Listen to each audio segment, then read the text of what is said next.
Ang mahalaga sa akin ay sa korte kita gustong marinig kumanta. Habang buhay na ako dito sa loob, tata. Tapos gusto mo pang patungan ng mother ang kaso ko?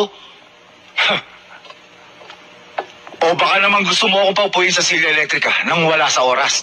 Sa unang tingin, tama ka, Ricarte. Pero kung iintindihin mo ang paliwanag ko sa'yo, mali ka, bata. Ang kulit mo naman, sir eh. Ano pa ba ang gusto mong paliwanag? Aminin ko man o hindi, ang ginawa kong pagpatay kay Mayor Gordonio, mabubulok pa rin ako dito sa bilibid. Paano ang pamilya mo? Talaga bang demonyo ka na at wala ka ng puso? Maliliit pa ang mga anak mo. 7 sunod-sunod. May sakit pa ang asawa mo. Cancer sa matris. Ano na lang ang magiging kinabukasan nila? Alam mo ba, nalalo silang naghihirap ngayon sa labas kaysa sa'yo na kumakain ng 3 beses dito sa loob ng kulungan?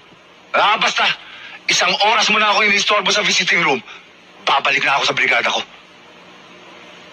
Ricarte, sandali lang. Guard.